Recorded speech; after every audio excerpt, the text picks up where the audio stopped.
అండి, welcome to my channel happy couple vlogs 143. నేను బాగున్నాను, మీ అందరూ కూడా బాగుండాలని మనస్ఫూర్తిగా కోరుకుంటున్నాను. నా ఛానల్ సబ్స్క్రైబ్ చేసి సపోర్ట్ చేయండి. ఈ వీడియో వచ్చేసరికి ఏంటంటే నేను సింపుల్గా ఇంట్లో ఎగ్ కర్రీ ఎలా చేసుకుంటానే చూపించేస్తాను. చక్కగా ఎగ్స్ అయితే ఉడకపెట్టేసి ఎంచగా ఆయిల్లో వేసి అయితే వేపేసుకుంటున్నాను. ఈ లోపు నేను onions and then tomato cut చేసేసుకున్నాను. ఒక పక్క వైట్ రైస్లో సర్వ్ చేసుకుందామని చెప్పి వైట్ రైస్ అయితే పెట్టాను. అది ఒక పక్క నాకు కంప్లీట్ అయిపోతుంది.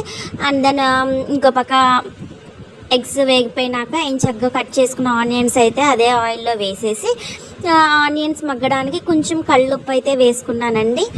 చక్కగా కళ్ళుప్పు వేసుకుని అటు ఇటు కదిపేసుకున్న తర్వాత మూత అయితే పెట్టేసుకున్నాను. దాని ప్లేట్ పెట్టేసుకుని చక్కగా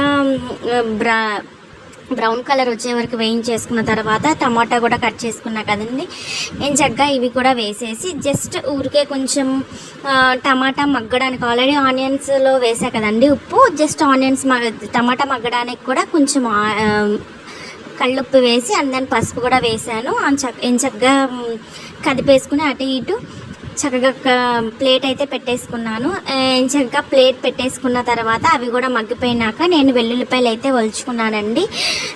వెల్లుల్లిపాయలు ఒలుచుకుని అవి కూడా వేసేసుకున్నాను. చక్కగా వేసేసుకుని కదిపేసుకున్న తర్వాత దగ్గరికి వచ్చేసిన తర్వాత చక్కగా వేపుకున్న ఎగ్స్ అయితే ఉన్నాయి కదండి. ఆ ఎగ్స్ కూడా చక్కగా దాంట్లో వేసేసుకుని ఒకసారి అటు ఇటు కదిపేసుకున్నాను. వాటికి ఘాట్లు కూడా పెట్టుకున్నానండి వేపుకునే ముందే.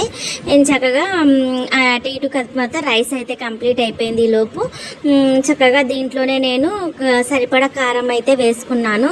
మేము కొంచెం స్పైసీగా తింటాం కాబట్టి ప్రతి వీడియోలో చెప్తా కదండి, అందుకోసమే నేను కొంచెం కారం ఎక్కువే వేసుకున్నాను. చక్కగా కొంచెం కదిపినాక దాంట్లో వేసిన మనకి ఉప్పు కారం చక్కగా ఎగ్స్ పడడానికి జస్ట్ ఊరికి కొంచెం వాటర్ దానికి పట్టడానికి ఒక 5 minutes జస్ట్ అట్లాగా దగ్గరికి వచ్చి ఆ వాటర్ కూడా దగ్గరికి వచ్చే వరకు ఉంచుకున్నాను. చక్కగా నల్లగారం ఫస్ట్ ముద్దలో తింటామండి. కొంచెం ఆ నల్లగారం వేసుకుని అండ్ దెన్ ఎగ్ కర్రీ కూడా సర్వ్ చేసుకుని ఆ వైట్ రైస్తో సర్వ్ చేసుకున్నాము. అండ్ దెన్ మజ్జిగ కూడా చేశాను. చక్కగా నేను ఎండలు ఎక్కువగా ఉంటున్నాయని మజ్జిగ చేసుకుని మేము ఇట్లా చేసుకున్నాం. ఎలా ఉందనేది నాకు కామెంట్ సెక్షన్లో చెప్పేయండి. థ్యాంక్ యూ అండి.